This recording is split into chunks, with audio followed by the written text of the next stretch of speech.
आज गिरिराज और दुर्गा के घर में बहुत चहल पहल है। घर को अच्छी तरह से सजाया गया है। किचन में से अच्छे अच्छे खाने की खुशबू आ रही है। ऐसा इसलिए क्योंकि उनकी बेटी आभा और दामाद जी अहान शादी के बाद पहली बार घर पर आ रहे हैं। हिमांशी, बहू जल्दी से सारा काम कर लो। आभा और दामाद जी आने ही वाले हैं। कुशल बेटा, तुम सारा सामान तो ले आए हो ना?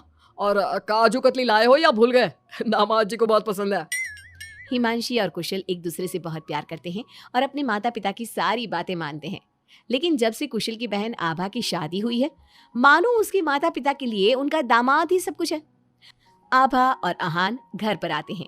सब उनका स्वागत करते हैं। आभा और हिमांशी किचन में खड़ी होकर बातें करती हैं। आभा, कैसे है तुम्हारे ससुराल वाले? तुम्हारा मन तो लग रहा है ना वहाँ? और अहान जी तुम्हारा ख्याल रखते हैं या नहीं? पता नहीं भाभी, कभी तो लगता है कि ठीक है, कभी तो लगता है कहाँ फंस गई। जैसे भैया आपकी मदद करते हैं, आपका ख्याल रखते हैं, आहान ऐसे बिल्कुल भी नहीं है। अरे इतना मत सोचो तुम। शुरू शुरू में थोड़ी दिक्कत आती है, लेकिन बाद में सब ठीक हो जाएगा। चलो बाहर चलते हैं। हिमांशी और आभा चाय नाश्ता लेकर बाहर आई। सब लोग आपस में बात करने लगे, लेकिन अहान बहुत घमंडी तरीके से बोलता है। आपका घर तो बहुत बड़ा है ससुर जी, आपका और कुशल का बिजनेस भी बहुत अच्छा चल रहा है, तो आप लोगों ने दहेज देने में इतनी कंजूसी क्यों की? अरे दामाद जी, कैसी बात कर रहे हो? आपके परिवार ने जिस जिस चीज की मांग की थी वो सब हमने आपको दिया है। अगर किसी चीज की फिर भी कमी रह गई है तो बता दीजिए। कुछ चीजें बिना मांगे भी तो दी जा सकती है ससुर जी। अहान, अगर तुम्हें कुछ और चाहिए तो बता दो, हम तुम्हारी सारी इच्छा पूरी करेंगे। अहान प्लेट से बिस्किट उठाकर बोलता है। मांगने से दिया तो क्या दिया, वैसे भी आप लोग मेरी डिमांड कभी पूरी नहीं कर पाओगे। आभा और अहान अपने घर चले गए। उनके जाने के बाद कुशल कहता है। मम्मी, हमने आभा की शादी गलत घर में तो नहीं कर दी? अहान और उसके घर वाले तो लालची लग रहे हैं। अरे चुप कर तू। दामाद ऐसे ही होते हैं, तेरी तरह नहीं कि तूने अपने ससुराल वालों से कुछ नहीं लिया और हर समय अपनी पत्नी से चिपका रहता है। ऑफिस से थका हारा आता है और अपनी पत्नी के साथ घर के कामों में मदद करता है। मम्मी, दहेज लेना तो गलत बात है ना? और हमारे पास किस चीज की कमी है? मैं अगर हिमांशी का घर के काम में हाथ बटाता हूँ तो वो भी मेरा ऑफिस का बहुत सारा काम करती है। इसमें बुरा क्या है? पति पत्नी को एक दूसरे की मदद करनी चाहिए। बेटा, किसी चीज की कमी तो अहान के घर पर भी नहीं है, लेकिन फिर भी हमने उसे दहेज दिया ना। ना केवल दहेज दिया बल्कि उनकी जो भी डिमांड थी वो सारी पूरी की। और उसने क्या किया? आपके और मम्मी के सामने ताने सुनाकर चला गया। आप दोनों को इससे दुख होगा। अहान ने इसका बिल्कुल ख्याल नहीं किया। बेचारी आभा का तो चेहरा देखने लायक था। कितनी शर्मिंदा हो रही थी वो अपने पति की बातों से। इस तरह कुशल ने अपने माता पिता को समझाने की खूब कोशिश की, लेकिन उसके माता पिता अहान को ही सपोर्ट करते रहे। और करते भी क्यों ना, हमारे समाज ने दामाद का रुतबा बहुत ऊंचे स्थान पर रखा है, चाहे फिर उनकी सोच कितनी भी नीची क्यों ना हो। इसी तरह से कई दिन बीत गए और एक दिन आभा अपने घर पर रोती हुई आई। अरे आभा, तुम रो क्यों रही हो? और ये तुम्हारे चेहरे पर निशान कैसे? आभा लगातार रोए जा रही थी।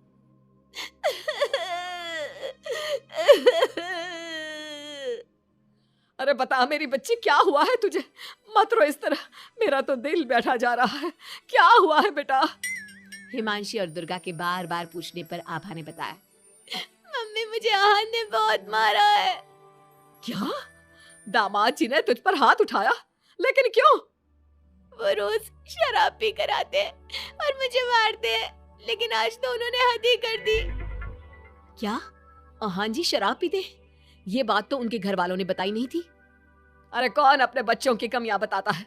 आने दे तेरे पापा को, वही बात करेंगे अहान और उसके घर वालों से। शाम को जब गिरिराज और कुशल घर पर आए तो उन्हें आभा का चेहरा देखकर बहुत गुस्सा आया, लेकिन वो करते भी क्या? आखिर अहान घर का दामाद है। पर आभा के चेहरे पर चोट के निशान देखकर कुशल से चुप नहीं रहा गया। कुशल ने फोन करके अहान से बात की। अहान, तुम्हारी हिम्मत कैसे हुई मेरी बहन पर हाथ उठाने की?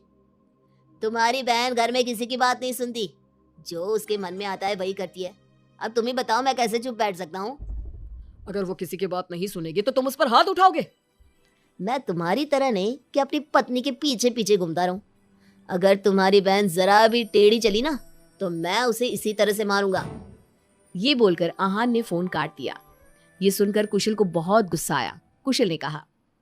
अब आभा अपने ससुराल नहीं जाएगी। आपने उसकी शादी गलत इंसान से कर दी। वो आदमी आभा के लायक ही नहीं है। अरे पागल हो गया है क्या? अपनी शादीशुदा बहन को घर पर बिठाएगा?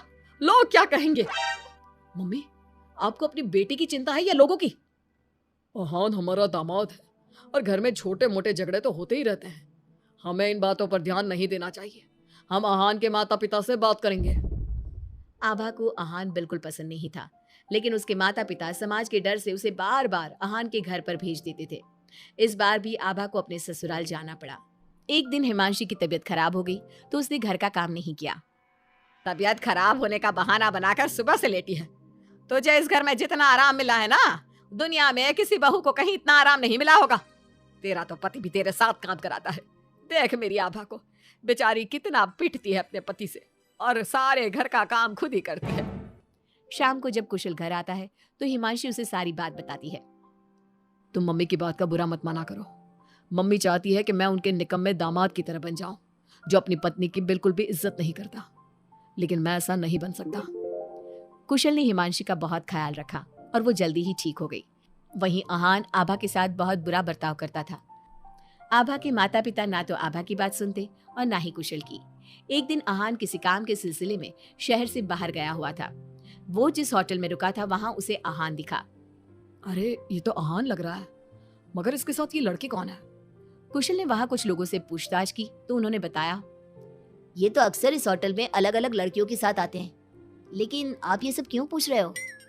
कुशल बिना कुछ बोले वहां से चला जाता है और घर आकर सभी को ये बात बताता है, लेकिन उसके माता पिता को तो इस बात से भी कोई फर्क नहीं पड़ा। अरे बेटा, इस बात को यहीं खत्म कर दो। हम आहान से क्या कह सकते हैं? आखिर वो हमारे घर का दामाद है। बेटा देख, ये बात ना आभा को मत बताना, नहीं तो उसे बहुत बुरा लगेगा। आप दोनों किस मिट्टी के बने हैं? दामाद दामाद कहकर आपने उसे सर पर चढ़ा दिया। मैं आपकी बहू के साथ अच्छा बर्ताव करता हूं तो आप मुझे झोरू का गुलाम कहते हैं। और आहान आपकी बेटी को जानवर की तरह पीटता है, आप तब भी उससे बात करने की हिम्मत नहीं करते। आप लोग बेटे और दामाद में इतना फर्क क्यों करते हो? बेटा, दामाद को तो सर का ताज समझा जाता है, हमेशा से ऐसा ही चलता आया है। अरे हमारे समाज ने ऐसे ही नियम बनाए हैं। चाहे वो आपकी बेटी के साथ कैसा भी बर्ताव करे, उसे जानवरों की तरह मारे पीटे। मम्मी, ये पुराने जमाने की बातें हैं। आजकल कोई पढ़ी लिखी लड़की इतना नहीं पीट रही जितनी हमारी आभा पीट रही है, वो भी सिर्फ आप दोनों की वजह से। मैं आज ही उसके ससुराल जाकर उसे सारी बात बता दूंगा और आखिरी फैसला उसका होगा। कुशल और हिमांशी आभा के पास जाकर उसे आहान की सारी सच्चाई बता देते हैं। आभा अपने भाई के साथ आ जाती है। घर आकर वो अपने पति को तलाक के पेपर भेजती है। हालांकि गिरिराज और दुर्गा अभी भी अपने दामाद के साथ है और तलाक के खिलाफ। उनको अभी भी समाज की चिंता है, बेटी की नहीं।